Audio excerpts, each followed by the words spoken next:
For dashboard, you can find three main tabs. Under the System Overview, you can find summary information of the system. Host. This is the host name assigned for the system.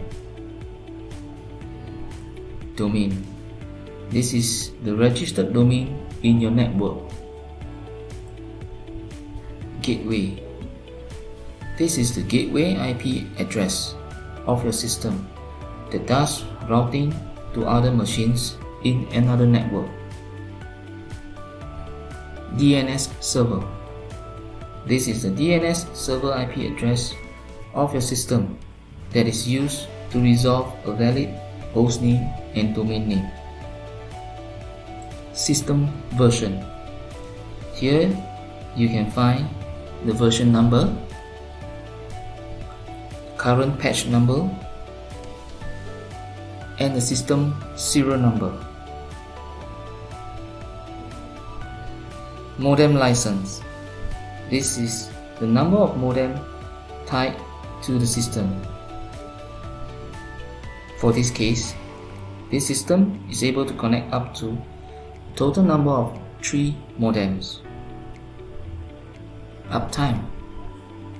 This is the system uptime. For network interface, you can find the MAC address, IP address, and NAT mask for Ethernet port 0, which is the IP address assigned to this system. You can also find information for the MAC address, IP address, and NAT mask for the rest of the Ethernet port by clicking ETH1, ETH2, and ETH3 accordingly.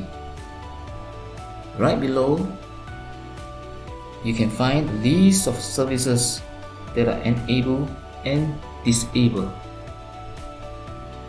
For this case, all services are enabled and functioning. You can also find summary information on the system workload based on the CPU usage, memory usage, and etc.